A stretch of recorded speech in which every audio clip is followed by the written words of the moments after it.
face. Yo, what's up, everybody? Welcome to the Rune Sunday stream. As you can see, we don't have a bunch of people here with us. We just have me, Disco, and Maiev. We'll be keeping you company for the next hour or so. Not a lot on the agenda today. We're just gonna be going over some news, and then we'll be playing some Evo, and that'll basically be it. Before we get started, I do want to give a quick reminder that next week we will not be having Rune Royale. Rune Royale will be at the end of February, so not next week, but it'll be at the end of next month. And I guess I can just mention now that next week Alex will be coming on. He'll be giving us more content, more sneak peeks into Sanctuary, and he'll be having his whole presentation again. This week we're just gonna be taking it easy, chilling a little bit, and yeah, okay. I guess with that introduction out of the way, Disco, what news do you have for us today? Well, I guess the big news story of the week is DCG, as anticipated, have filed for bankruptcy. So we'll have to see how that plays out. Who's in line to get paid out? It has revealed an interesting list of creditors. Through all of this Genesis issue as well, and Decentraland, in fact, big creditors on there to the tune of over $50 million. So it'll be interesting to see how that impacts their runway. It almost seems like the entire treasury was held there, perhaps in good faith, considering the regulations. So it's going to be quite messy to see how this plays out. We'll, of course, keep an eye on it and let you know all the big movements and developments in that story. Aside from that, somewhat quiet. We haven't really seen a great deal of folding. We have seen the Nexo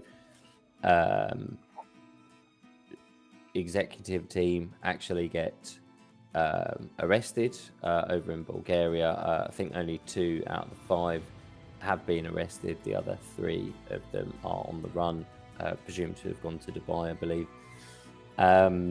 They're under investigation, and the company itself, for money laundering and absconding with user funds again. If you have a look at the assets that were sorry, that's on Nexo. There was also another exchange which is folded, where their advisors have been caught out. Their assets under management have shrinked from about 11 million down to a few 100,000. So there's a lot of these companies now folding under a lot of scrutiny. We're seeing a lot of the smaller exchanges fall now. They kind of come and go anyway. Even during the bull market, we saw some of those exchanges collapse, where the leaders and people running the exchanges were just running off with user funds. So again, just highlights the need to exercise caution around that, regardless of the size of the provider, as we saw in the case of FTX and some of the others that have gone down as well, Celsius, Inexo, and so forth. So again, if you still have anything on a centralized exchange, self-custody is the blockchain and the Web3 way to go. So we do encourage that, of course. If you really, really suffer or struggle to adapt from that Web3 ideology of, looking after your own private keys and not your keys, not your coins, then at least look towards some of those Web3 auth providers who will give you a custodial wallet with that private key stored on a secure server in the cloud, where you have social login access for your media and email and passwords, if that's what you're more familiar with.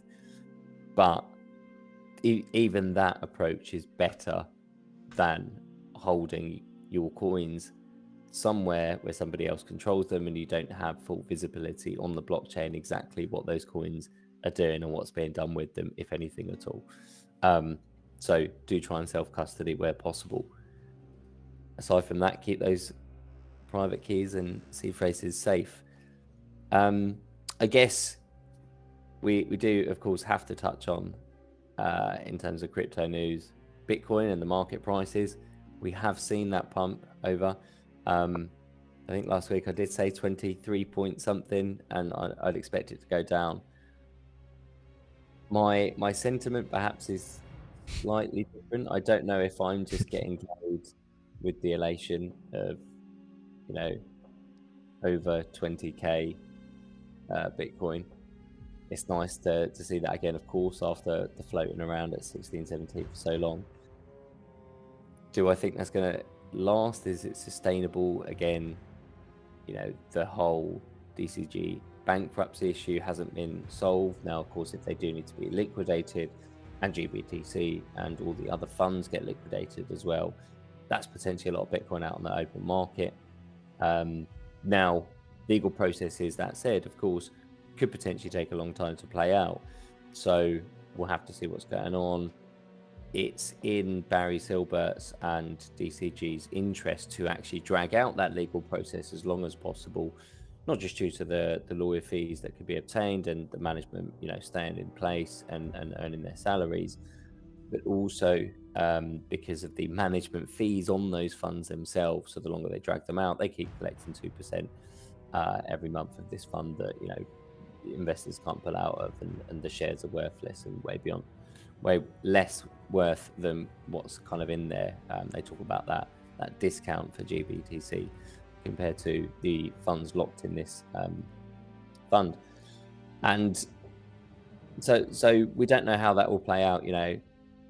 Certainly the legal proceedings and the availability of those funds should mean that, unlike a Mt. Gox situation, this shouldn't play out over as many years.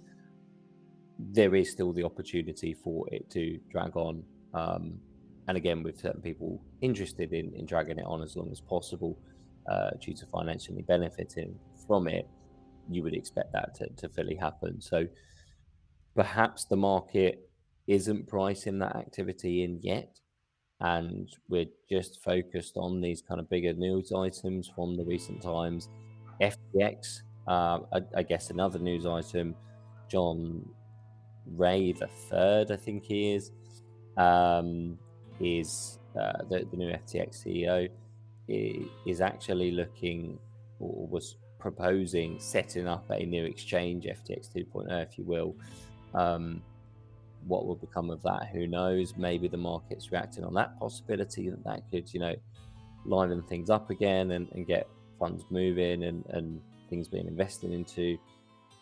Whether or not actually any of that sort of activity matters, or will people be so spooked they just withdraw everything at first sight, especially considering the wider economic conditions? That's also another possible outcome to consider. So a lot of things happening on here in that front. I guess it's worth mentioning there was also talk of a new exchange being set up by Three Arrows Capital,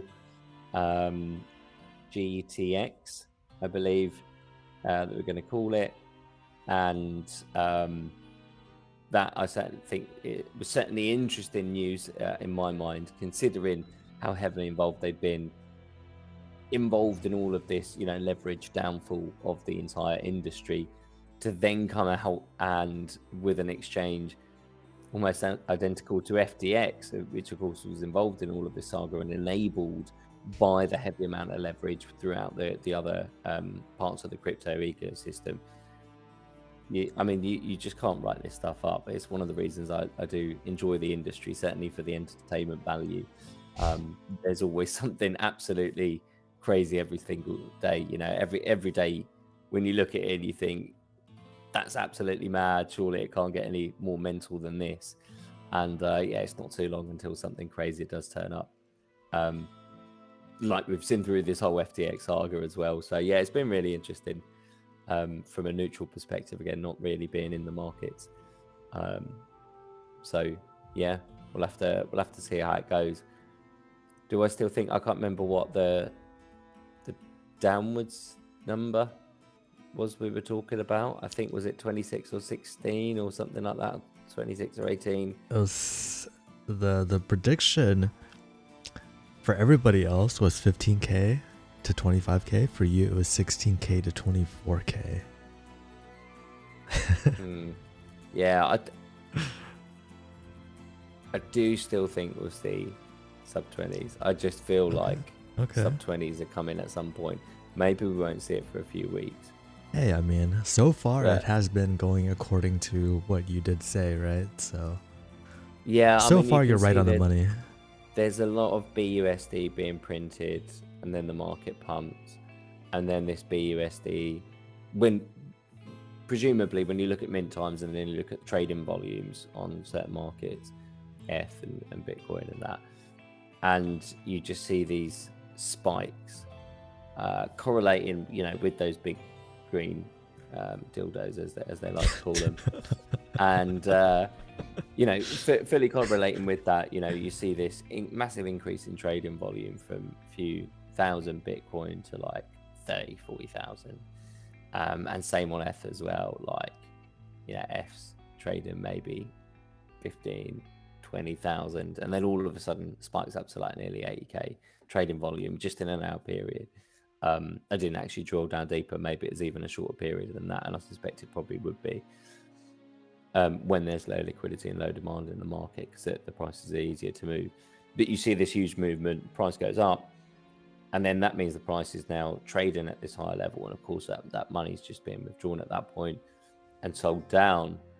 And then you see a very similar trading volume come back right down, which of course brings the market price down. And you see these huge spikes in volume go up like that as the graphs, move up and then back down again. So to me, it still feels like it's not a fair market, especially with the centralized, now centralized nature of market tickers and pricing, and with the ability and the influence that then has on off-chain activity due to arbitrage. So I'm just very skeptical of the market. I think there needs to be a big shake-up for us to see a true fair valuation of asset prices. That would be my main concern at the moment. And maybe that some of this the recent crypto activity and information and stuff is the catalyst to kickstart that. We'll certainly see what have been kind of half-hearted attempts from exchanges to try and be more transparent. I'm not fully buying it, but there we go. It's still happening. Yeah, I think that's it. that is it for crypto news, is it? I think it is for this week. Well, I got a couple more things, but Go on. I do think it's interesting that you called it completely, like you basically called exactly what happened. And since you do say so you're still saying that it's going to go down, right? And just the past couple of hours, Bitcoin did drop a little bit more, so it seems like you're probably on the right track there. But again, who knows? Only time will tell. Let's see. So again, I think the reason it had to rise to that level is to liquidate shorts, and we did see quite a lot of that. And therefore now the price can go back down again because their money has been taken. What would need to happen is, at the moment, shorts are still being placed in large volume. So what needs to happen in order to liquidate those is to continue to give them the belief that the market's definitely still going to go down, right? That's what they believe. So they're going to keep betting on that when they see signs on that. The issue you've got is that they still see that. And it all depends on the balance of, shorts and longs. If there's more longs in the market, then you want the price to be going down because you want to liquidate all of those. Likewise, if there's more shorts in the market, then you want the price to be going up so you can liquidate those. This is as liquidators and larger entities, and if you're into that aspect of the trading element. So what what happens in these movements again, price has gone up, we've just liquidated these shorts, people will still keep placing shorts because they then believe the price is going to go down. What you have to change is the whole market sentiment to reduce the number of people who believe, right, the price has got to keep going down now, and everyone's still in that mindset, it's going to go down, this is too high. So you have to change that mindset so that people stop betting short, everyone starts putting on longs, and then you can let the price go down, because then you liquidate all the longs in the process. And at that point, you not only liquidate the longs, but you also sell down your collateral at a higher rate as well. And that's when you see the true bottom of the market. Have we been there already? I don't know. Is this market cycle different to some others? Possibly. I do still think, we've got to consider we're in Lunar New Year. Yes, Happy New Year's, everybody. I completely forgot about Lunar that. New Year to all yes. those who do celebrate. I did order a Chinese last night. It wasn't quite Lunar New Year, I don't think, but still had to have a traditional Sunday roast. So we had a Chinese yesterday, because I couldn't be bothered to cook, and hopefully the wife will do it tomorrow. Back to roast. So yeah. So Lunar New Year. Of course, money is a big part of that, and being able to be flush with cash and have lots of money at the time is a big factor. So we often see a lot of trading activity and high volatility around this time of year, and around these celebrations, often ending up with markets coming down shortly afterwards, because people are out the markets, they've done the celebrations, that's it, it's back to reality, they just need the cash back now. Or they kind of cash out shortly beforehand. So yeah, you always tend to see a bit of waviness, and maybe that's part of the factor as well for Bitcoin's pricing. So we'll have to wait and see on that one, but I do still expect a lot of up and down movement, I think, over the next week or so. Will it go sub 20? Possibly just sub 20. I don't know, about as low as 16 or so. I'm slightly less confident on that. I was never really confident about slightly 16. less of a disco bear. You're a little bit more neutral now. We might 18 point. Oh, you moved it up to 18? Wait, I feel like that's cheating. You can't. Well, see, last week you did set me a range. This time I jumped in before you could give me the opportunity.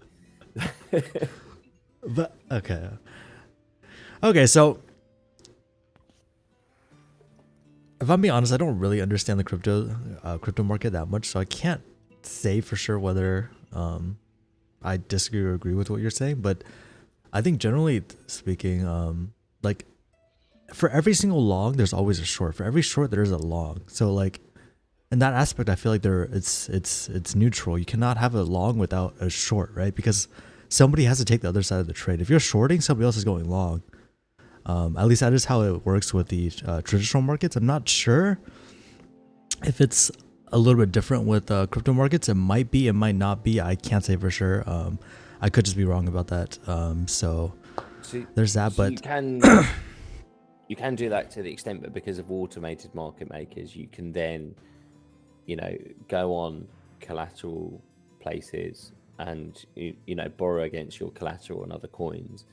So if you're shorting something, what you do is, you deposit, I don't know, say you're shorting Bitcoin, you deposit $1,000 worth into Aave or something like that, and you borrow Bitcoin against it. And then what you do is you sell that Bitcoin for dollars. You get $1,000 minus all your fees in the process, right? And then what you do is you wait for Bitcoin's price to go down, and then you buy back that Bitcoin, and then you pay back your loan to Aave. So in the process, you've then made the difference between what the price dropped by and how that affected your $1,000. So it is possible to still short that. You haven't.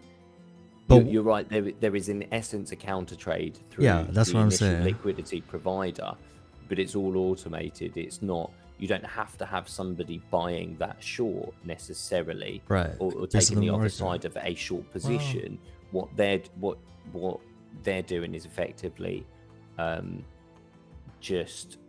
they're loan providers and charges an interest rate for that in terms of those who provide liquidity, and those on the opposite side of your trade are actually spot markets rather than buying your shorts in particular, because you're not actually shorting the market as such, but you are taking a short position by taking a loan in Bitcoin and hoping for the price to go down in order to then pay that back. You could potentially look to leverage that as well, by repeating that. So once you've got your Bitcoin, you then add that as collateral as well, borrow more Bitcoin against that. You can repeat that a couple of times to increase your leverage ratio. And then again, repeat the process of sell all that down, sit on the dollars, wait for Bitcoin price to go down, buy that Bitcoin back, and then pay down your loans. Of course, leverage trading is incredibly risky and dangerous, and definitely don't do that. That probably is the only piece of financial advice I'll ever give. But you know, if you wanted to go down that route, that's how theoretically you would approach that. Sure. So yeah, it sounds like I just don't really know what I'm talking about when it comes to crypto markets and how that necessarily works. You're right in that you would, you know, you do need somebody to counter trade on every single trade. You need the opposite side. What happens in crypto is through automated market makers and through decentralized lending platforms. What you're doing is you're kind of preemptively market making, in that you're not ever agreeing to any particular trade, but you do allow your collateral to be used in any trade, which then influences the value of that accordingly, either as liquidity providers, in which case you're providing the two, and you know the ratio of the two will change, or in the case of, you know, decentralized lending, where you're giving that collateral out and people can then use that themselves to trade with it and whatever else. Of course, you could potentially be left with bad debt if they don't pay that, and that's why liquidators are there in place, and that's why usually decentralized lending, you have to over collateralize your loan. So if you put in $1,000 worth of collateral, you'll only be able to borrow 500. And if the value of your collateral, so your $1,000 worth of Bitcoin, then drops down to being only worth $700 of Bitcoin, $100 of Bitcoin, then they'll probably liquidate you to pay back all your $500 worth of loan and charge you a bit of fees, and then give you whatever little bits left at the end. Sprinkle a little crumb somewhere. So again, don't leverage trade. So I think, again, I could be wrong about this as well, but I kind of generally get the feeling that the price of crypto actually follows the price of the stock market. You know, there's a bunch of nuances onto like what determines the crypto price, but I think generally speaking, it does seem like, you know, when the stock market is doing well, it seems like the crypto market is doing well, and vice versa. So I think it's going to be very interesting in the next couple of weeks. I think the S&P 500 has been kind of in the range of like 3,500 to about 4,000-ish, and is getting to the point where it's above 4,000 again. And last time this happened, there was a big drop. So we'll see, but there has been a lot of I guess positive bullish trading going on the past week or so. So we might finally break out of that range, in which case I would probably expect, you know, Bitcoin to go like maybe even up to like 30K. And we did talk a little bit before the stream, and I think for Disco, 30K is going to be like the next I guess mental barrier, and that is when Disco Bear might turn back into Disco Bull, right? I think if it can be sustained over 30K or in that sort of range, you know, could we potentially see it wick to there? I think, you know, if you breach 25, then I do think there is a possibility that 30 could also be wick to. Maybe that is, you know, the point that we need to reach to actually get rid of those bears, turn them bullish, and then we can go back down and liquidate all those longs. So I don't know, but I just think there's so much going on in the market. I can't see why or where that big money would be coming from to really be able to honestly move those asset prices in the way that they've been moving. And again, correlating some of the minting activity of stable coins with the increases in prices, as we've seen through USDT over the years, now happening with BUSD. some interesting activity actually that I'll try and find some more information on, but it did seemingly appear that USDT actually gets minted on two chains at the same time, both F and Tron in equal amounts. The minted amounts on the chart were almost identical. You know, there was some deviation, but interesting patterns on there. So it was almost as if it's been double counted. So very strange, and I'll try and look into that a bit more. But again, what you see is that the stablecoin minting activity increase, and the market capitalization of those increase. Then those asset prices, Bitcoin, ETH, etc., do rise up, and then what you'll see on the down sales is that those get sold out. Now you can argue that's regular market activity, but again, who is coming in with a few $100 million all of a sudden on a day buying spot from exchanges, from places like that? Usually deals of that size are done over the counter, direct with miners, so you wouldn't ever see that entering the supply. So it's just interesting behavior, and you got to wonder, it especially question the timing of it, you know, this activity when there's so much else going on. Is there a genuine, and it needs to probably at that size be institutional interest in Bitcoin in particular, and all these other cryptocurrencies, ETH and some alts and whatever else? Or is, you know, does that benefit somebody? And if it's the latter, then we know that usually when there's a way to benefit somebody, people will use whatever means they can to gain that benefit. And if you're the, you know, the largest exchange or the largest stablecoin issuers,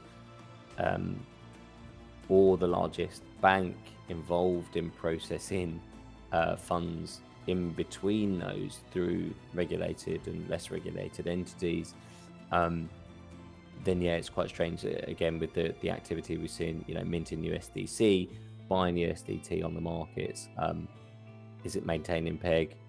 Is it potentially, you know, when you look at who actually has the ability to mint those coins, is it the same banks just moving money around between their accounts and then using that to print money? Because that also is very much within the realms of possibility when you look at what's happening between some of these. And again, there is more and more interest in this, and through the FTX saga and through the way those bank accounts are managed, I think once people get their hands on that, because unlike the FTX exchange itself and their account database, those corporate entities that exist should have some sort of account, and you should be able to go and review that.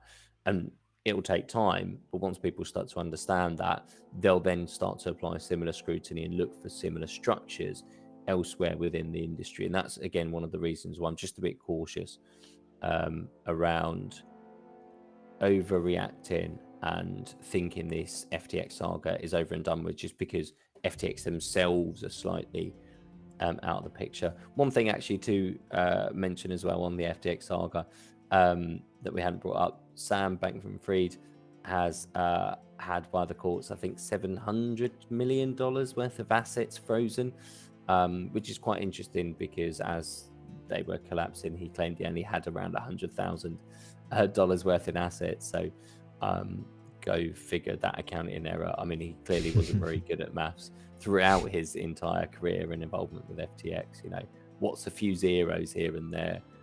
Oh, we put a K on the end. God, silly me. Didn't realize that was a few billion because of that K. But yeah, we'll again see how that plays out. Does that give people a bit more confidence that there might be some assets to actually pay some of their users back? Hopefully. Again, these things drag out for so long. It's slightly more positive because some of the assets we're talking about have been bought in regulated markets and stock shares, properties, things like that. So they are potentially easier to deal with and have more legal precedent to deal with through bankruptcy processes than something like Mt. Gox, where it needed to be recovered, and all these other aspects as well. So again, maybe some hope for FTX holders or customers that they might get some money back a little bit sooner. But yeah, I think it's going to be a long wait. And when it does eventually unravel, there will be some impacts to the market because a lot of people will have just been waiting on that money for so long. are they really going to want crypto again, or are they just going to want their money back, or whatever little money is left of that? So I don't know when that will materialize. We're still waiting for Mount Gox, which of course is a hell of a lot of Bitcoin to unlock at some point. It almost feels strategic that they haven't done so yet, because potentially, we could see sub 10 when that happens, if it happened at this sort of range. But so far safe, unless you were one of those claimants. Okay, Maiev, it's been about 30 minutes into the stream, man. We have not heard you once. Well, You have anything that you would like to add? Yeah, I'm not really good when it comes to the fundamentals. Were you playing Mobile Legends? I saw you looking down. No. I was checking Binance. So Maiev, I'm going to leave you to do your bit because I need another drink. So this is all down to you, buddy. All right, go ahead, go get your drink. All right, Maiev, what do you think? Well, You were looking at Binance. Yeah, I'm actually thinking about accumulating more crypto. Really? A couple of months, slowly. Oh, slowly. Yeah. What are you looking at? Well, some low market cap coins. Yeah. Like Rune? Yeah, Rune is one. Well, but just checking why some of the coins have gone up, like APT or Optimism. Just looking at them at the moment. Yeah, I did see on Reddit. It seemed like what was it called? Is it FTT? The FTX token has actually been going up quite a lot, which, you would think doesn't make a ton of sense, but yeah, I think FTT actually, I think I saw it was up like 50% in the past day or two, and I think it was 200% over the past since the start of the new year. Yeah. I mean, it doesn't you would think that it doesn't make sense that it goes up, but at the end of the day, if people see a positive, move up, people will follow, get into it, FOMO, and some people are good at doing it, some people get burned, but at the end of the day, it is just kind of another avenue just to try to make some profits. Kind of similar to Luna, right? I think Luna, it crashed way down and then it actually popped up a little bit towards the end. Yep. Yeah, didn't you actually get into that? Well, I was able to buy Luna Classic. Yeah. And The original one. Yeah, the original one. And then I got a couple of airdrops from them. Oh, wow. Because it's only worth how much? I got 30 Luna version 2, and then I think I bought $600 worth of Luna way back, and then it got tripled, and then oh, you tripled it? Yeah. Oh. I still get a couple of dollars, $4 of Luna 2.0 every month. Okay. For 24 months. Okay. I mean, that's not. Hey, you know what? $4 of Luna for 24 months? That's still $100 almost. And you have already made you already tripled your investment. That's crazy. Damn. Yep. You got in at a good time, I guess. Yeah, no, I don't want. Honestly, when I first got into crypto, I tried trading a little bit. I guess it's just not for me. It's I guess I just don't really understand it. I don't understand it enough, and to be honest, I'm not super looking forward to learning about it. So I'm not too into it. I just kind of try to not touch it anymore. Right. Yeah, I think it's better if you're not that familiar with how the market works. It's better buying and then holding it, and then sell it high. I think it's the best. It's the best thing, but the worst thing you could do is simply FOMOing. Dude, yeah. Dude, but I feel like with crypto, if you don't check it every single day, it might just go to zero the next day. You got to keep up with it. At least if you buy some of the smaller market cap tokens. be particular with that. But yeah, but if it's a year, I think the worst thing that you could be in crypto if you're a noob is you could do is like buy on a centralized exchange and then hold it for a year, hoping it doesn't get delisted. A year? Dude, I feel like I would not. I feel like holding anything in crypto for a year, besides for like the major coins. I feel like it's I don't know, dude. That's pretty scary. Yeah, of course, you should be holding major coins if you're not familiar before you jump into to like the decks. It's kind of Yeah. What was like uh, the big one that jumped up a punch? Was it like what was it called? Like, was it crypto mines or something? I don't know, but I don't remember. But it like went up so much, and then I just like immediately died. If I held that for a year, I'll be pretty sad. most of the mining games went up and then they just died out. Yeah. Yeah. I think most games in general, honestly. A lot of I heard you our mention. competitors in BSC. Oh, Yeah, you're I back, heard you Disco. mention. I did. Yeah, and I heard you mention FTT, yes. rising. I suspect that was related to the potential of an FTX 2.0 kind of exchange, and people hoping maybe there's an airdrop of some sort. In fact, scammers were actually very quick to jump onto that and started airdropping holders scam tokens, to try and catch them out into thinking that it was an airdrop, a legitimate one, and give away contracts and stuff that could clear their balances and stuff. So again, do be careful always. If you see tokens appearing in your wallet, don't just go to sell them regardless of what it says it's worth on Uniswap or whatever DEX you're using. To always go to those official channels, confirm did they really give me an airdrop, and if it's something you don't recognize, it's most definitely a scam.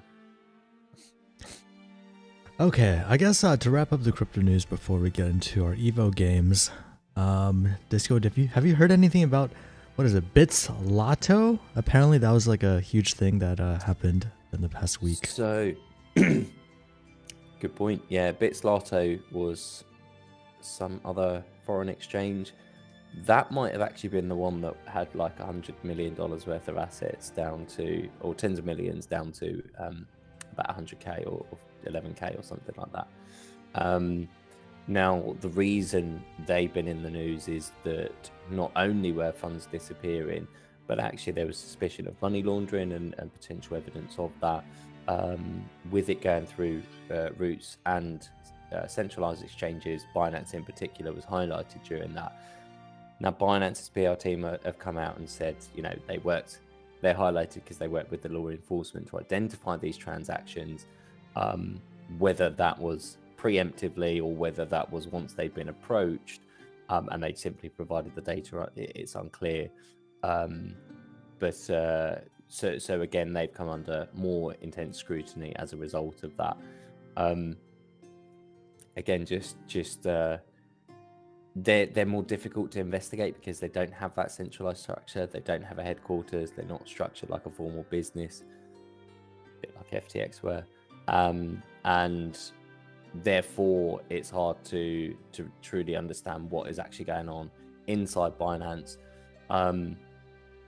which rightly should potentially open it up to that bit of extra scrutiny. Regardless of how much of a vital player they might be within the industry, I think you have to always question what kind of players do you want in the industry, especially of that size. And when they are that size, what sort of ethics should they be working with? And certainly, they themselves have also come out and now admitted that at times BUSD wasn't backed at the one point up to $1 billion in terms of on the BNB chain and their wrap versions. In addition to that, there have been accounting errors, and we talked about some of those previously on some of the other beacon chains about funds and how it gets reset daily. So again, I don't think it's quite over in terms of what people will discover about Binance. They certainly want to keep a tight ship and keep operations tight-lipped, but I do think there's more news to spill out of there at some point. Have you heard of Bitslato before the past week? I have not. Yeah, that's actually it's pretty crazy because I saw in like the news. I was like, oh wow, the U.S.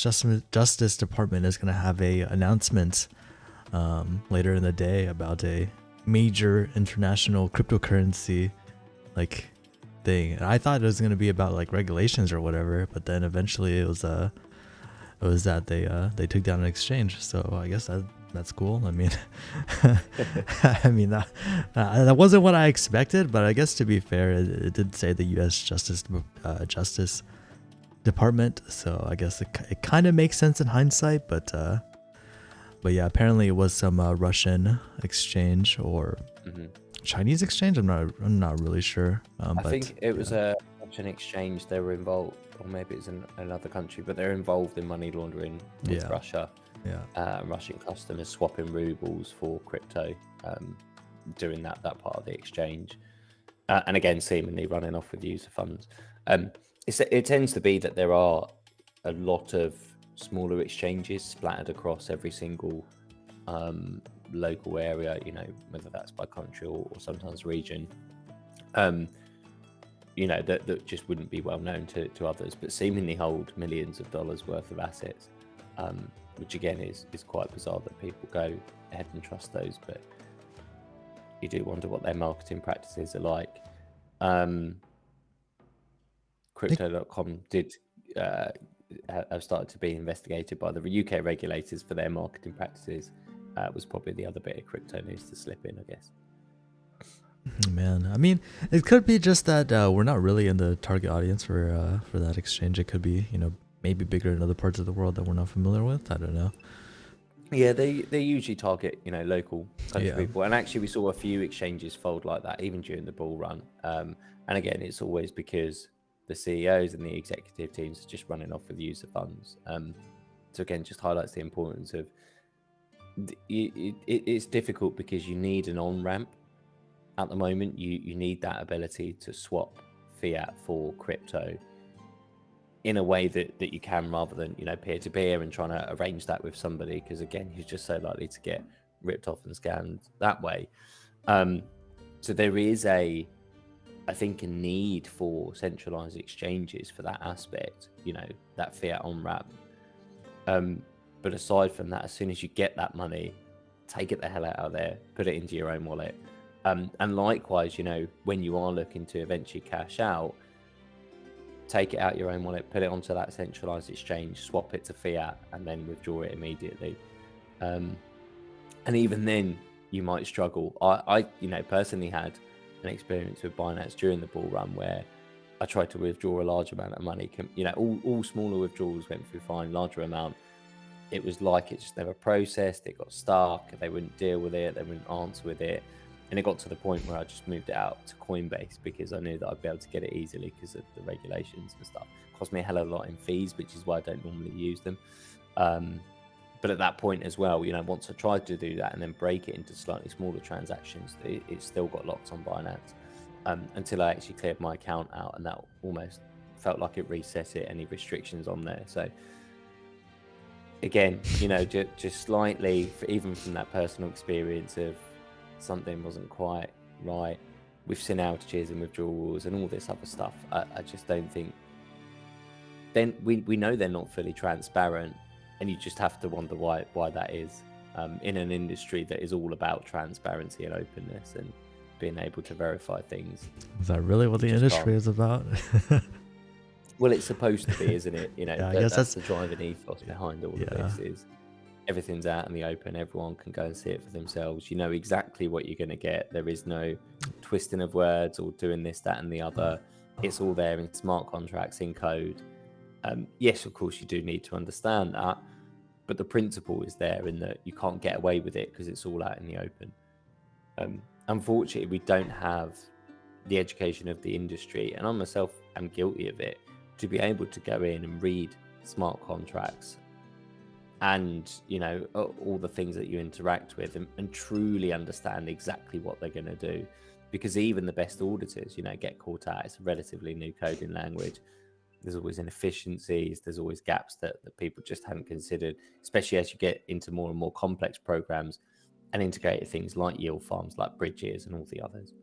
There is a bit of irony in the whole crypto space, I suppose.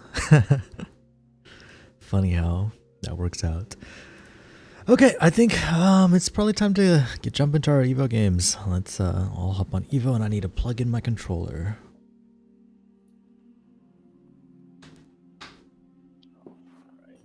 Okay. I don't know how many people we are gonna have in our games today, but also Eki's not here, so that is gonna make it a little bit more challenging for the pandas.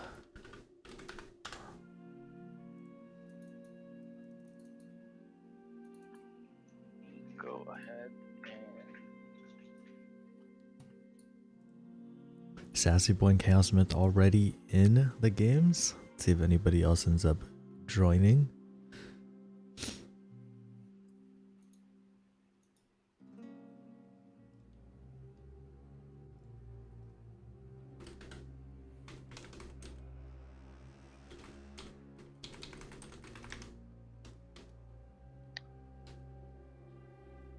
so it's the 5 of us. Round is, let's just wait for the round to end. Sure. Oh, it's friendly reverse. So I did a bit of crafting earlier in the week, actually. I did 100 crafts of Windfall. Did you get anything good? I got 2 epics, and I got a few rares, and the rest were common. But it's quite a tricky one, isn't it? I think 93% and something else. I haven't checked the other one. I think we've got a few issues on mobile that we probably need to look at with the website. Yeah, there probably does need to be a couple of updates. I think Bensley does say that they will be getting back into the swing of things soon. I know the Evo page itself probably does need to be updated as well, and the leaderboards. There's a few things here and there for sure. Let's see. About 20 seconds left in the round, and we'll get started with Pandemonium.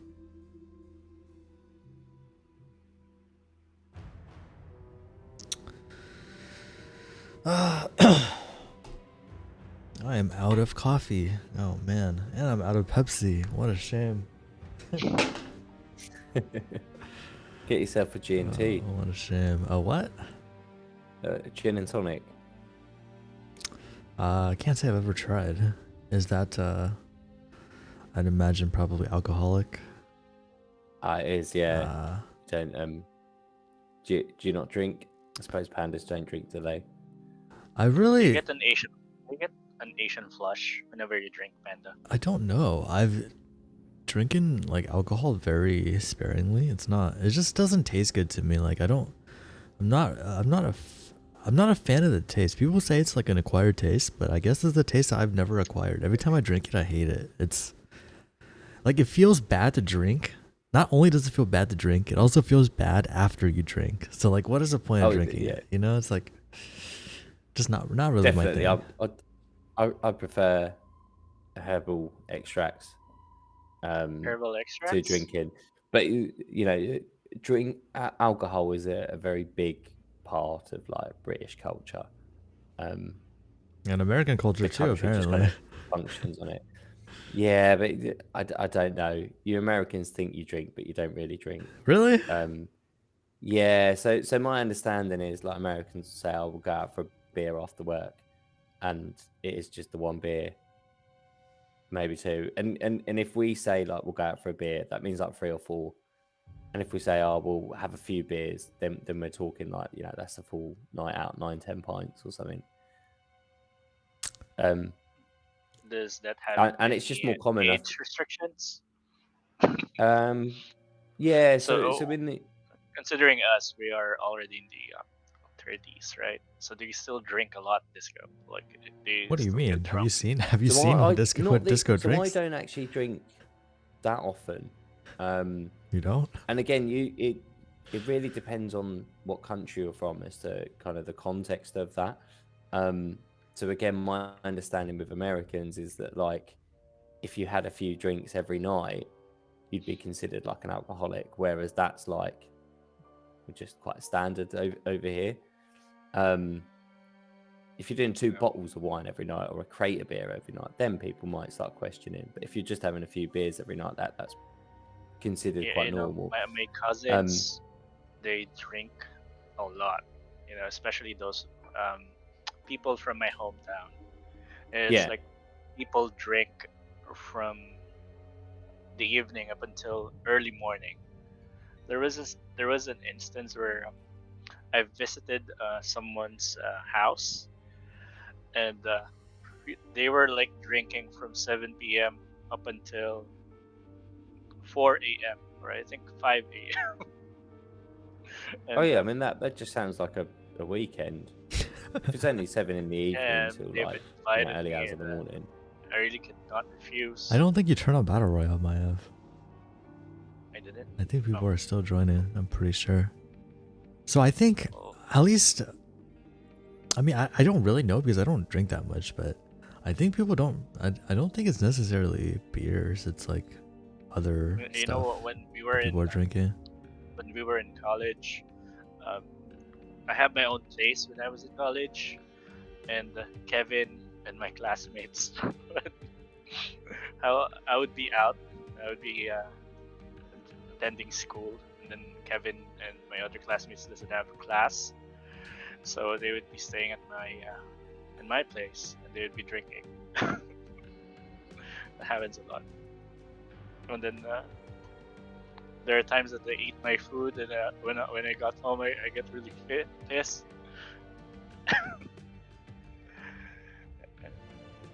With all the things that I need to clean up and stuff like that. Were you not Yeah, drinking? I think you asked like how often I drink. So these days, Sunday stream is probably the only time I do drink. Like if friends come round, then I'll have a few drinks with them. If I'm going out and socialising, I'll have a few drinks, but that's not very often these days. It's just too busy with the kids and work and everything else.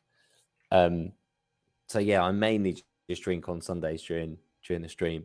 It's nice to have a couple of G&Ts while I relax and do this with you guys, spend some time.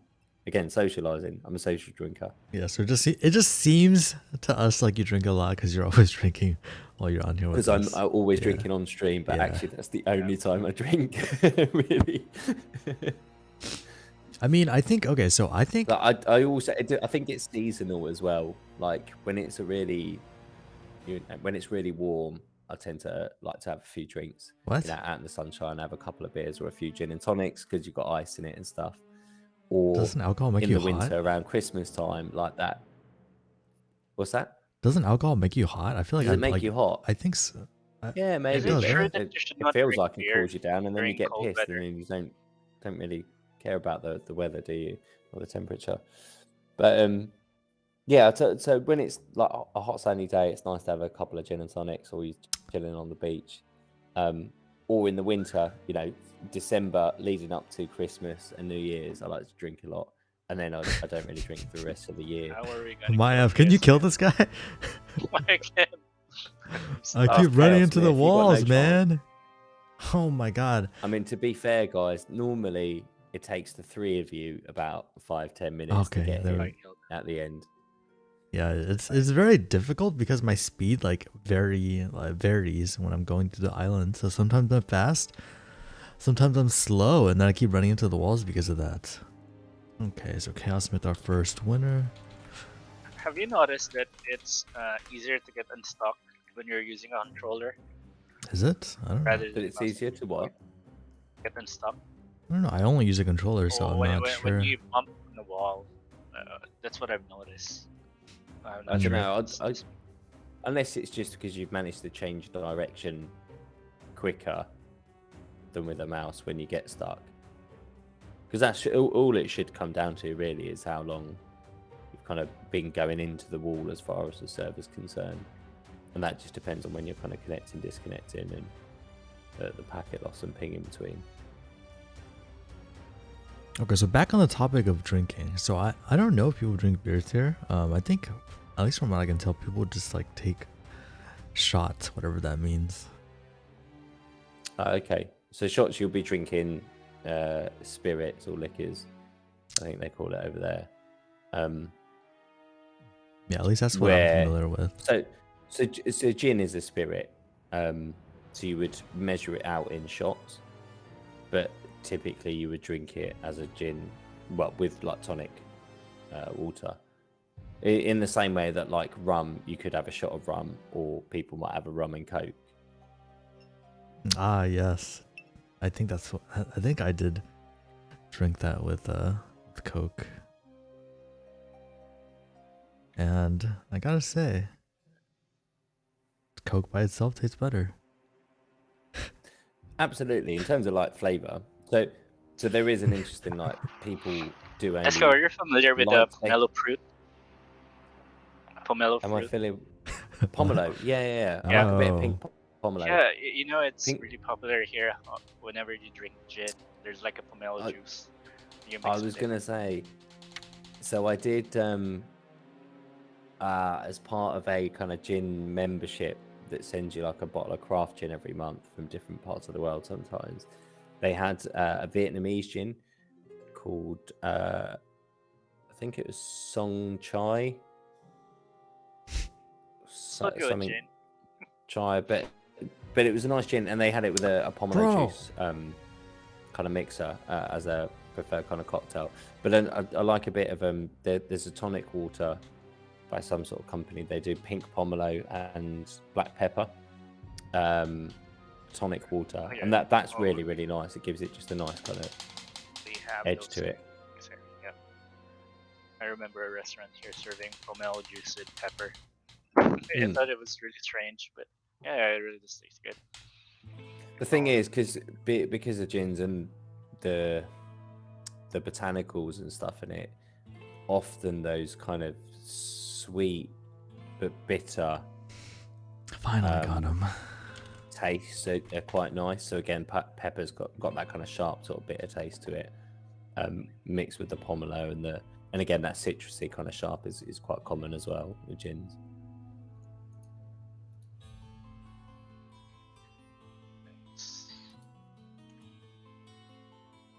Do you guys like ice cream? Oh yes, Of course. I did have an ice cream when I was in America.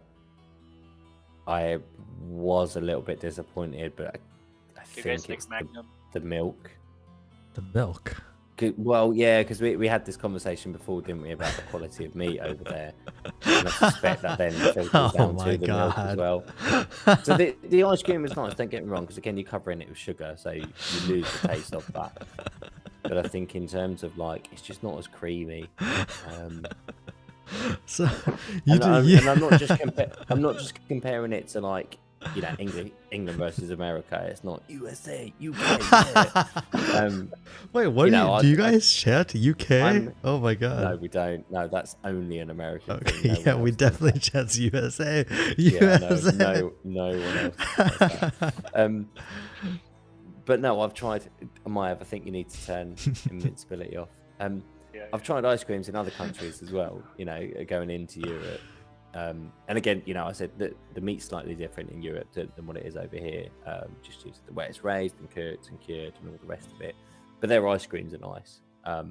Yours again was okay.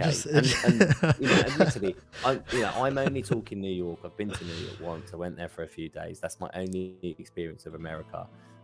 And I know it's probably not the heartland of all the massive greasy burgers that I'm really looking for. So I'm still optimistic that in other places in America they can do good food. It just sounds like your experience was disappointing. It sounds like you're calling our cows mediocre. You're insulting our cows. You think our cows are not top tier? But that's fair, isn't it? What's wrong with our cows? Honestly, we've got a whole country like full of people. Well, half the country full of people trying to fight against allowing your shitty meat over here. Yeah. Man, you got okay. So for you, do you like the what is it? The Japanese cows that are like really happy and they have the best meats? Oh, Wagyu. Yeah, I think so. I've never I've never had Wagyu beef. Do you know what? I keep eyeing it up every time I'm in the supermarket. You should give it a try since you have such high standards for an your A5, I don't cows. think, in there, but it's you know, a half decent cut of meat. I'm just like, oh, I could get that bit of steak, and I was just like, no, I won't get that. I'll just get some chocolate instead or something. But no, I'm leaning more and more towards I just need to have a bit. But then I also think, you know, do I want to try it at home? Do I want to actually go out to a restaurant that does a nice bit and does it well, and you know, to make sure I've eaten it well and my experience. Get him, Maiev! Are we chasing down Chaos again? Yes, we Yeah, are. so it looks like Chaos Myth has Oh, won. he's really, really winding you up in that spot. Oh my god. Still get the Wi-Fi icon. Can we put like a timer on it so that after, I don't know, 15, 20, 30 seconds of only one player being left, they just automatically die? Just so you don't have to embarrass yourselves in public like this. We'll have transparency regarding that. This is a challenge. Yeah, but you can't It's even like- move. And he's Oh my he's god. intentionally going through those gaps just to really rub it in. Like, look how close you are, and you just get stuck. You're just embarrassing the team now, guys. Oh, what the fuck? Oh my. It's because my speed just like changes, man. Sometimes it seems so random. Like, oh, there we go. Finally. All right. Come on, guys. Are you guys gonna let Chaos Myth win every single time? What? We do a couple more We rounds. still have 2 rounds. Yeah. Come on, guys. Is Chaos Myth gonna win every single round? Has that happened before? I don't think we've had somebody win every single round. That'd be pretty crazy. I mean, he kind of did it with the Rune Royales. He does win every Rune Royale. Ever since we don't see the Zai anymore. No, it's a bit of a shame, really. Yeah, feels bad, man. Hopefully they'll be It back felt there was a eventually. few players within a close-knit group, some of which were not playing by the rules, and we did see some ban-ins, and it feels around that sort of time that we then lost some of that crowd, Did we? which is a bit of a shame because we knew that they could play competitively as well. I guess when there's a financial reward, there's always a temptation from people to Stop, Panda. perhaps act slightly differently than they usually would, or slightly out of character. I'm stuck under the ground. How did you manage to get stuck under the ground? Dragon won't go up. Oh my god. Oh, I need to jump back in that server. It's okay, you have time. Maiev is stuck anyways. I look out. He's still having PTSD from Chaos Smith from the last round. Just can't get him.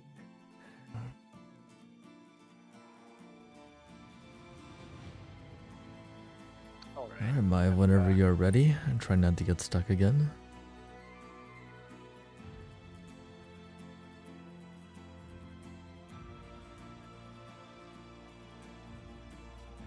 Alright. So we're back. Trying to find dragons. Favorite flavor of ice cream? Panda. Mine is vanilla. I just like plain vanilla with nothing else in it.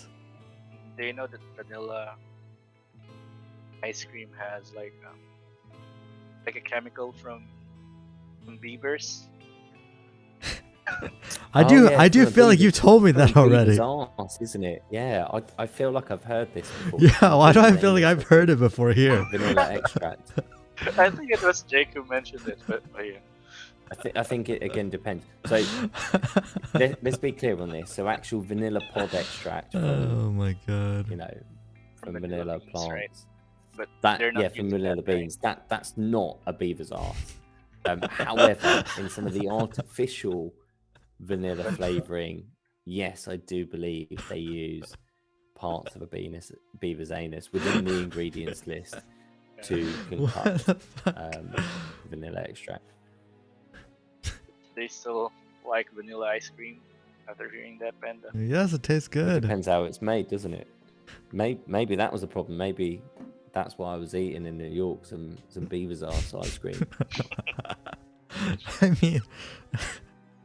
I mean, if it tastes like vanilla, then does it really matter? Well, I don't know. You like? Maybe. Don't You you just like? want it to taste good, though, don't you? I mean, didn't you say that like what was it? Was it ham or pork? Was it pork belly or something? I don't know. That What Bacon. was what's it? with Was it bacon big. that you said was pig butt? I thought it was pig's arse. I was mistaken. Okay. We clarified this, didn't we? It was We actually did, but that pig's didn't stomach. bother you, did it? Well, no. I mean, look, I thought it was an arse. Still meat, Now I'm right? eating a stomach. I guess that's better, isn't it? Yeah. So does it really matter what part of the beaver it's from? It's a beaver's arse, isn't it? It's not a pig. Yeah. Does that I make think it? around eating beavers normally. I'll eat a lot of pigs.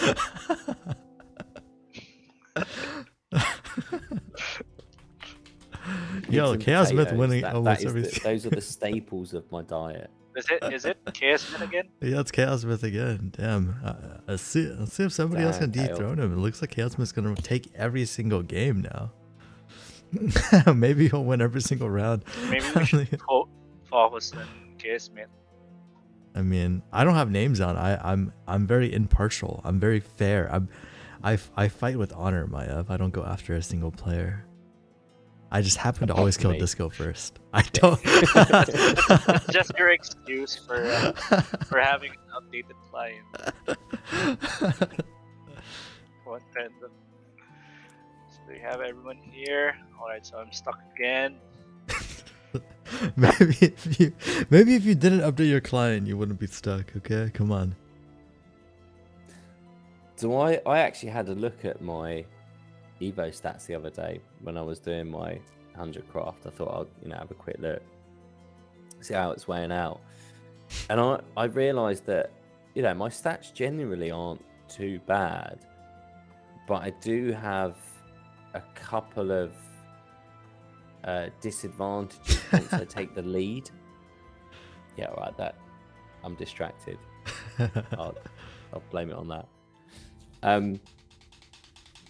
But one of them is 100% become a sacrifice on lead, and I've got 100% chance of that.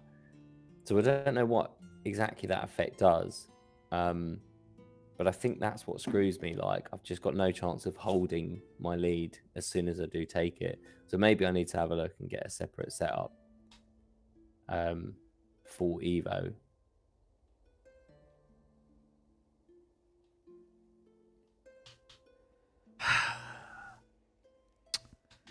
Do you think the bigger dragons have bigger hitboxes and makes it harder to go in the fucking island? Is that a thing? I don't know if that's a thing or not. Yeah, I think it. No, Yeah, I think that is right. I'm sure Binsey mentioned that. You're bigger. Yeah, you have bigger hitbox. As I do remember also, evolving whilst going through those tunnels, and you'd sometimes get stuck as soon as you evolved, because of that. Oh my slightly god, larger Chaos hitbox. Myth is a winner again. Yeah. Chaos Myth, a complete sweep, winning 5 out of 5 games. Wow. That's pretty crazy. Do you know what? I think for full transparency, prior to the stream, I proposed, let's do a bit less talking. Let's just give away more prizes to Evolution winners and a few less to people just watching the stream, because everyone here is probably playing that at the moment anyway. But Wait, in I just got hindsight, disconnected. Yeah, we should just maybe ignore that and actually draw some winners out the hat from the stream, because I don't think anyone's gonna win anything otherwise apart from Chaos Smith. Oh, man. So, it'll be pretty funny to see. Maybe Chaos Myth. Do you think he's going to take the top prize? He does have, 5 entries already. He's got half the board. Yeah. I think it'd be interesting to see if he also pulls it out the hat on the draw. Just watch him get the 5 lowest placing. Isn't that what Maiev? Was it Maiev did that? He had a few on the board and managed to pull all the lowest ones. I don't think so. Maiev just wins every single time. That was that last week he did, didn't he? He sweeped up. Might be going back a while. All He right. does so many of these streams now. What are we gonna be crafting? Did I just lose my internet connection? No, we can hear you, so you must be online. Probably the Twitch chat. Oh, yeah. So Twitch chat. What should we craft for this week? Or maybe we should just ask Chaos Smith. Yeah.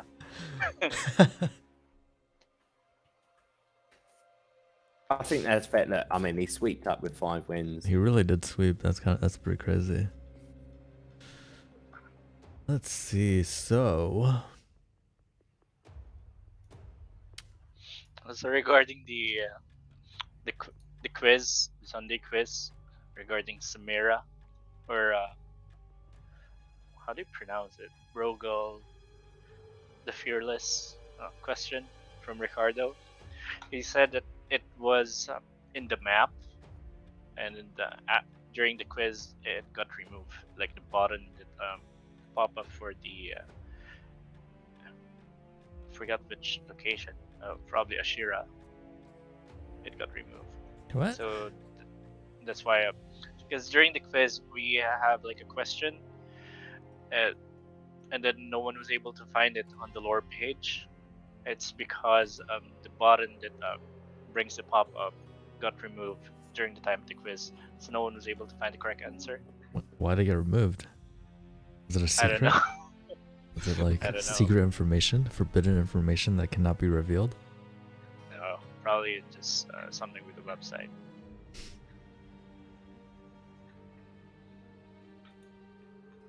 And we were like waiting for like 10 minutes or 15 minutes for someone to get the answer.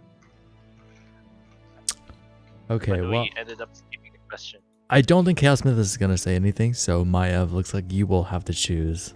What are we gonna craft?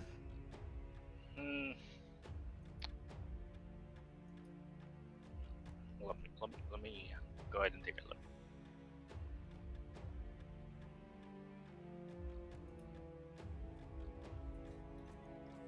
How about, what ring is it? Windfall? Yeah, I believe we should craft Windfall. Some more rings.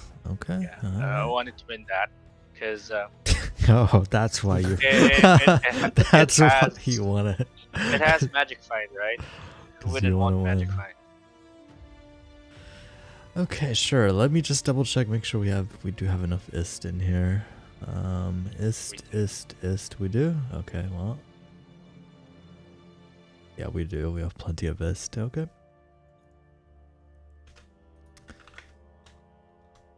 Oh, Windfall. Where's giveaway. the link for Stream Element? Oh, Have you it's pasted that in? not yet. Yeah, Panda, so that I won't forget joining. Alright, there we And I'm go. getting That is the hungry again. link. What should I order for breakfast? Yes, our normal, our obligatory food discussion. Let's see. I mean, honestly, what are the choices? I don't know what you guys have available over there.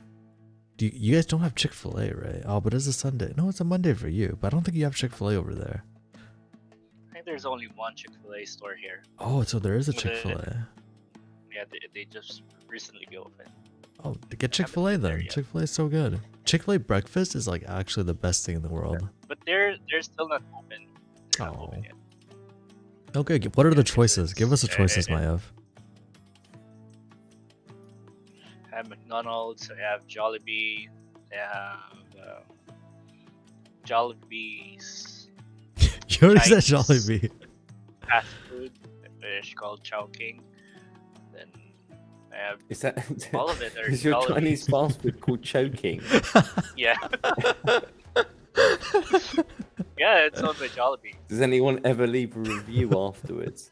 Or are they not all able to?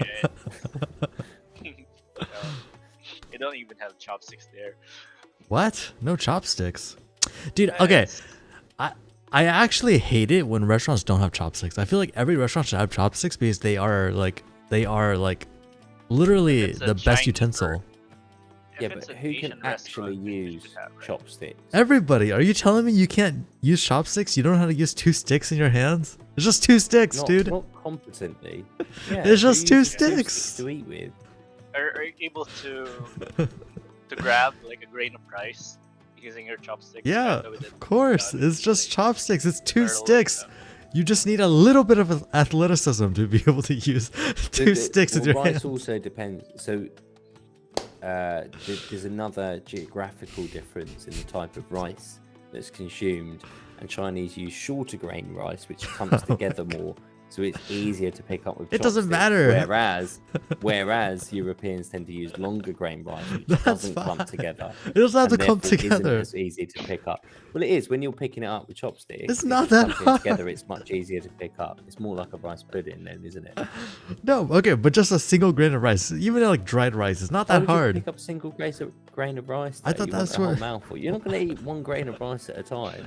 But I thought that's How what long do you Maiev. plan But out this for is mealtime? this 3 isn't. months. But this we're not talking about eating food. We're talking about a test of skill. Okay.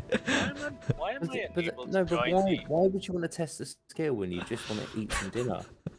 Like, I don't want to go for a challenge every time. I'm not like the Hunger Games. Yeah, but I think know Maiev what I was mean? asking me as a test of my competence with chopsticks. It's like, Why am But I I- unable to? can you That's pick? what I mean, like, but you're arguing for you might be semi-competent at using chopsticks. But you're arguing for chopsticks or advocating for them everywhere. But most people just want to eat their food, not like did you have send a the game. correct link? Did I not send the correct link? How Wait, can I I might enter not this have sent the competition? How's correct it link. go? Oh. My bad. I might have. Oh, here we go. I think You I sent, did like, send the. Yeah, I just copied and pasted the URL. My bad, guys. My bad. My bad. Yeah, Can that's why I anyone was go unable in and to. just start admin this competition now? You could try. Yeah, you I know mean, what's I funny? could, but I don't know if it's Whenever because I'm an admin on the channel. Yeah, yeah. If whenever you're I'm in a Korean buffet or a Korean resto, okay, but back to our topic at hand. Okay, I just feel like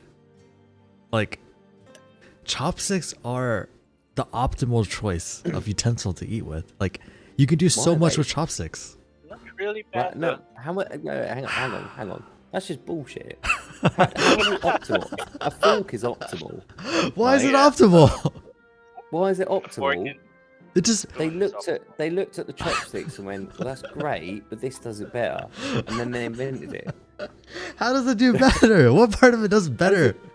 So it picks stuff up better, doesn't it? No, it Rather than doesn't. rather than trying to jab at something like that, you just stab it, and then it's on there, and it's not going to waver. You can wave your fork around, and that's not going to go flying that bit of food.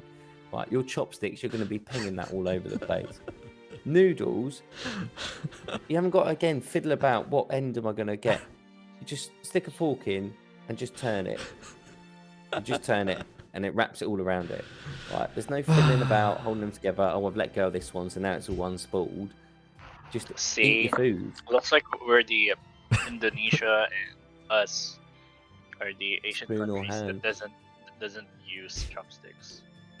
Yeah, well, Man, spoon or hand. So I you went guys to don't. You guys India, don't and understand. They do eat with hands, you know, and it's quite, very common. It was unusual for them to I- see me eat Try with cutlery. eating rice um, with hand panda with your hands. I mean, I don't. Have you tried? I mean, my kids do it, but I tell them to use cutlery. Well, of um, course. I'm down I to mean, use hands my probably hand. are the most optimal tool, in fairness. Yeah, I'm down to use my hand if they're clean. Like if there's a convenient place for me to wash my hands nearby, I don't mind. But then I don't like that, because then your hands are covered in like sauce or whatever else, and then you go to pick up your drink and you're like, oh, now I'm gonna get Yeah, that's right. sauce all over You're my right. glass. or That is a whatever else, problem. like- Okay, that's why you need a straw so you can drink out of your drink without touching it. There Just we go. use Bro. cutlery. Just learn to use cutlery. I use I chopsticks. feel like my kids haven't gone to bed yet, and I'm just sitting here like So, at when dinner you're a time kid, 6 hours ago. Do you use those training chopsticks? What? I saw in Korean dramas that kids use like training chopsticks. Why do you The need thing training is, chopsticks? you say Chopsticks are training not hard to chopsticks, right? use. Training chopsticks are just chopsticks, kids, but tied right? together at the top. For That's the kids, only right? difference. Yeah. So rather than they train to open them up, and then it kind of pulls itself automatically like a clip. Again, just get a fork. Just learn to use chopsticks. It's 2 sticks in your hand. Like, you just need a Yeah, very and one minimal fork. amount of athleticism fork to and be able to like use chopsticks. you're No, It's not comparing hard. it's to an an art RPG. form. It's not It's an an art form. it Yeah, it most definitely is, right, and Oh it's my God. proven So imagine because Panda. there are different levels of aptness of your If you chopstick are in skills an that you can RPG, show off, Panda, if depending you on are in how high or low you hold your chopsticks. That indicates how good you are with chopsticks. So children will hold their chopsticks near the end, right, because it's easier to pick it up. And then somebody advanced, somebody who's good with chopsticks, they'll hold, so it's like pincers, like they're going in and like really showing off, like, look at me wielding these massive shears. I'm gonna get this bit of rice into my mouth instead of just like using a fork and putting it in. so, if you are in an RPG, would you rather use 2 wooden chopsticks or an iron fork? What are you? For what? For eating or for as weapons? Let's say your enemies are food or rice. Your enemies are Right. food. You're in an RPG, so let's assume chopsticks would just do 5 damage. If you have an iron fork on your other hand, you can do like 20 damage. Right? So fork would always be the optimal.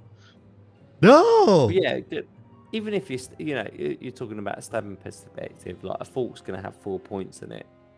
Isn't it? Okay, that's like a fork is basically like a spear with more points. A chopstick is like dual wielding 2 swords. Okay. But you don't hold But it. it's with not though, 2 is it? hands, Because right? you're not cutting it. You're trying to hold it. Yeah, it's like a wooden grabber. Wooden grabber. Whatever. So Maiev, you don't use chopsticks? I use chopsticks. I'm not really good at it. So whenever I'm in a Japanese resto or a Korean resto, I would use chopsticks for finger food. But when I'm eating rice, I would always use spoon and fork. The only thing that I would say that a fork is better at is for eating ice cream. What? Aren't you supposed Do to use a spoon? Well, Yeah, Panda, do you know how to use cutlery? why are you going to Who use fork uses a when you're eating fork ice to cream? eat ice cream? I feel like I go you through this talking about? conversation so many times. A fork is the most optimal thing to eat ice cream with. Have we not been over this on this we show? haven't. Why Have would we we not? have ever Why been would we over use a this? fork? Who Okay. on earth in their right mind would ever say that? Fork's fine for cake. It's fine for dinner. If you're having cake, you get a slightly smaller fork. You get a cake fork, right? Or even a spoon, right? But you don't get a fork Well, for what ice if cream. your How is ice that cream melted, optimal? and how are you going to eat it with a Exactly. fork? Okay, Exactly. you eat As ice soon cream. as your ice cream, that fork is gone. That fork is useless. What about all the melted ice cream at the bottom that you want to scoop up, that you're tilting your bowl I to was try and gonna scrape say is on, use the and it's chopsticks just when dripping straight through eating that ice fork? cream.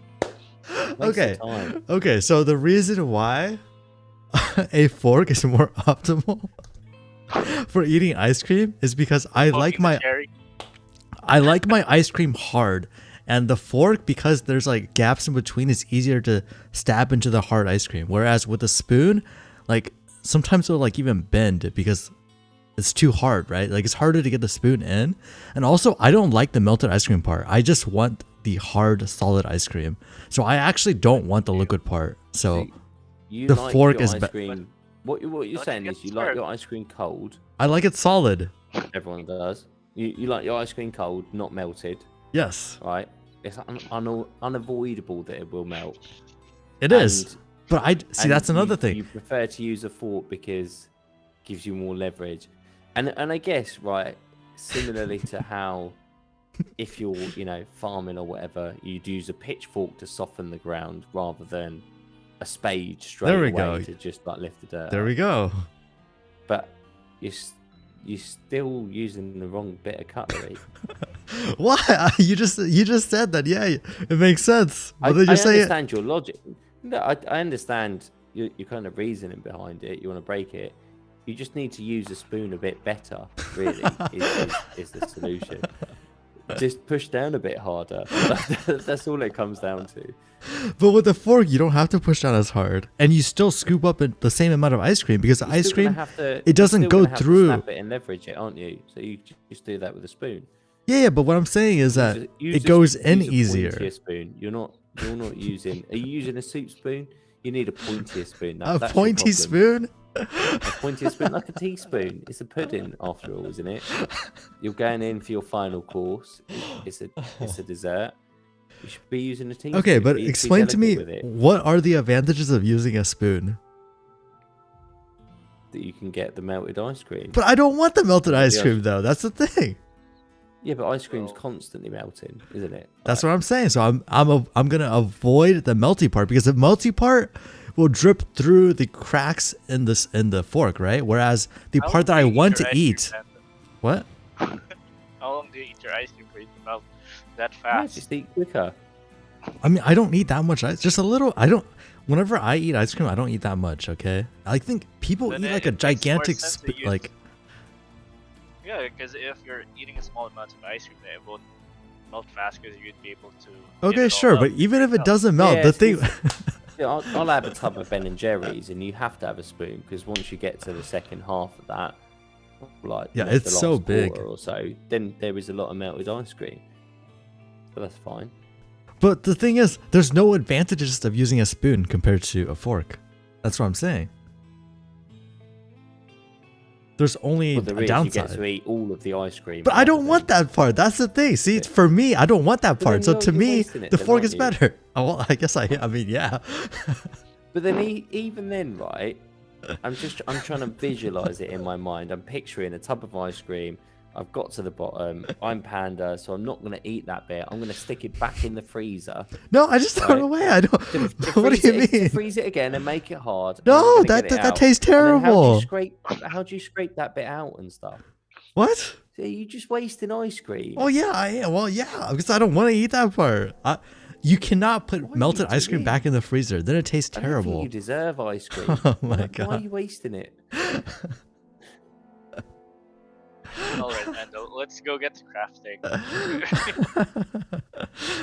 Do you sit there with the tub and then go, oh, it's slightly melted. That's it. I'm putting it back in the freezer. I'm going to stop now because I can't wait for it to melt because I can't eat it, and then I can't put it back in the freezer. So I'm just gonna. Oh, it's melting now. Back it goes. I get tiny like you know those tiny little like whatever you call it, cups of ice cream. Oh yeah. It's like a tiny little cup. So I don't take a whole like gigantic like jug out, right? I just get like the tiny cups. So the leftover ice cream, the melted part, I just throw that away. But there's not that much melted because I don't eat that much ice cream. Like If you're I eating just eat the that small little. amount at a time, yeah. So Holy, we've been talking about this for 15 minutes. Let's go ahead and pick the winners. Oh my god. Oh wait, no, it hasn't been 15 minutes. It's been 9 minutes. Wait, what? Okay, and the timer was a lie. It's been, I was about to say we haven't been talking about it for that long. Important point to iron out. Okay, looks like a lot of people entered with 100 use- points. Go ahead and You can close use it and pick our Goffle. What's winners. Goffle? Goffle. Let's go. What about a waffle cone? Okay, So Paul Reaper has said I can use Goffle. But I don't know what Goffle is. It's a goffle. I feel Google it. like I'm gonna Google it. cones are the worst way to eat ice cream. Can we agree on that? What the fuck? It's Hang on a like- minute. So I've It's googled that. Maybe it's because I didn't put the dots over it. But all I'm getting is like offensive ethnic slurs in South Africa Oh my and God. Zimbabwean. what I'm So I'm seeing not is sure a- I'm googling the right thing. I was about to Google it. I saying was about to it's Google it one on and four. stream. That and some Luftwaffe supplies. Oh, it's a spork. Okay. Oh, a spork. Yes. It's not a That- sport because I'm seeing A spoon That I and guess fork would no. together.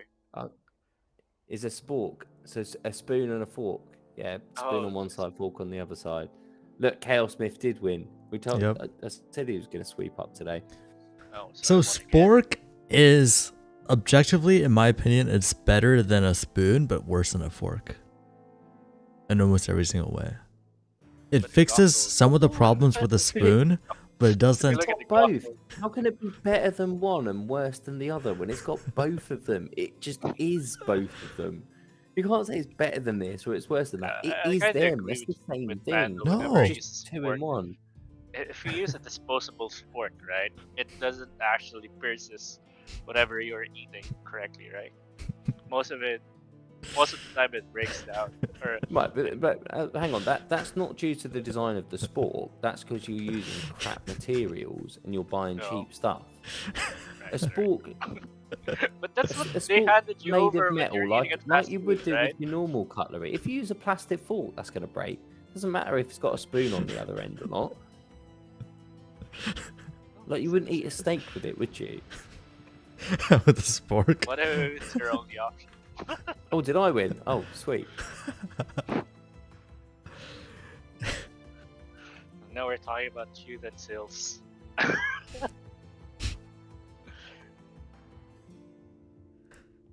I wonder what. I know what I'm gonna title this stream now.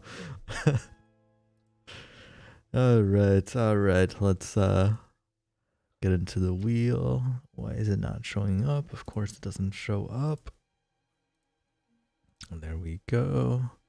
All right, so Chaos Myth has 6 entries on this wheel. Let's see if he takes home the first place prize.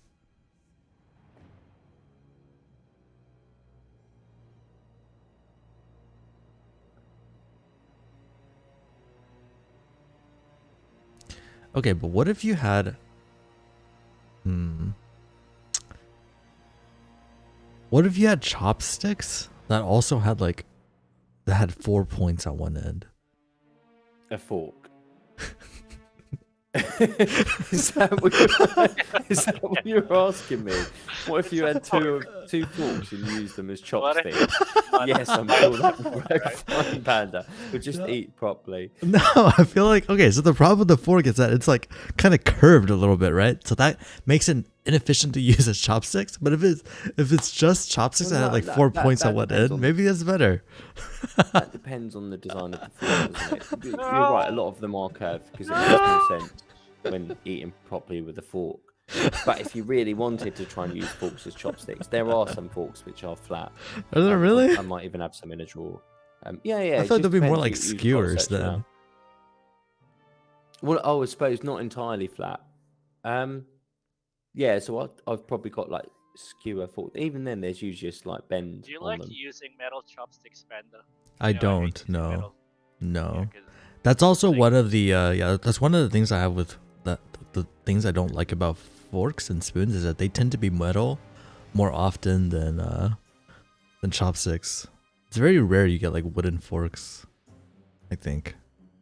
Yeah, because they just wouldn't be as sharp or wouldn't retain their sharpness. Yeah, in here, in the city that I'm working from, they no longer have they no longer give out plastic cutlery because they banned plastics. What? So They banned plastics? yeah, so the McDonald's there gives you a wooden spoon and fork.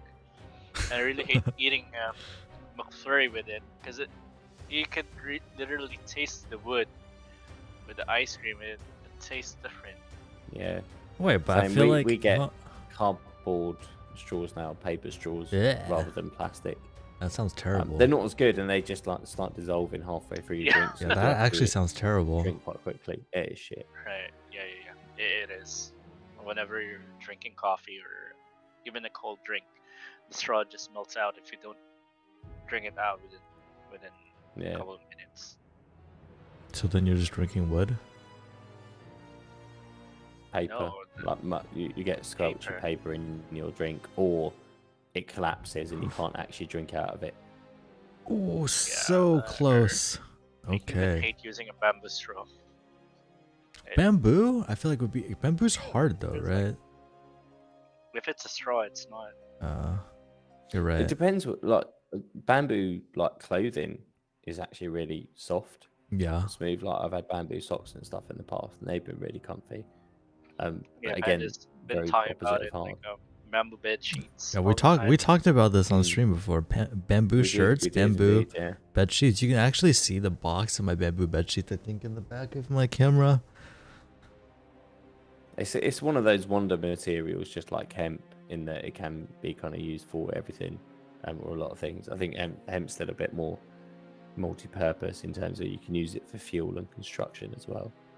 Okay, so Chaos Smith does end up taking the first place prize along with, I think, like what, third, fourth, fifth, and whatever. But Sassy Boy did end up getting second. So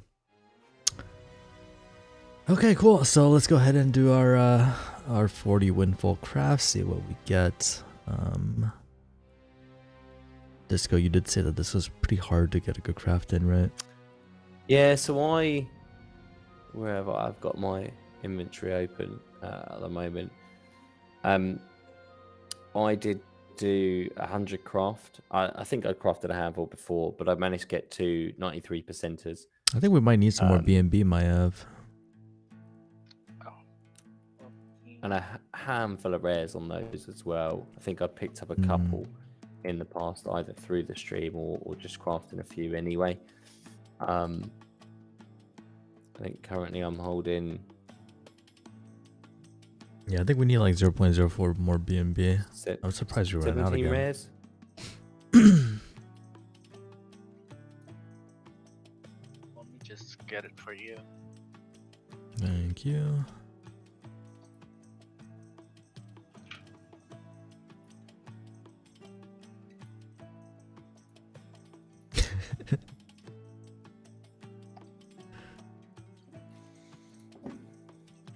Go ahead and check. Okay, let me go ahead and try again.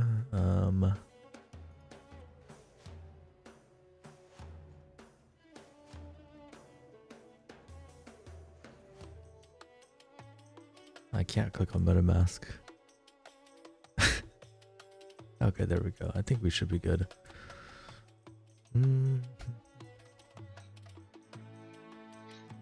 Binance just gave me like a $40 cashback voucher. Who? It's What? nice. Binance gave me like a $40 cashback voucher. Is it on trading fees? No, it's just a cashback voucher. Ooh. Yeah. What you'll probably find is they're often on trading fees, which means But that they have a separate one for trading fees. check it. But usually they are things like trading fees, and you'll basically have to spend, to get even $1 back from trading fee commissions or cashback things. Bearing in mind your trading fee is like 0.1% or something. You've got to trade, a few $1,000s worth of volume to get that back. They always sound really appealing. Usually they're not good. Maybe it is. Maybe it is quite enticing, but they're typically never as good as they sound at face value. When I look into the rules, it looks like it's trading fees. Because there was one time that they've asked me to deposit crypto and give me like a 20 USDT voucher, and I was able to get the $20 voucher. But now it's kind of sketchy because they're giving me like two $20 voucher, and the rules are different. So probably trading fees. You always have to wonder as well, like, why are they giving you money for depositing money, and how can they give that? Where is that money coming from? I think it's always, worth questioning. Well, we did end up getting one epic and a few rares here. We actually got two of the same stats on one, which is pretty crazy. That must be pretty rare to get. 271% with the exact same stats. I think that's the first time I've seen it like this.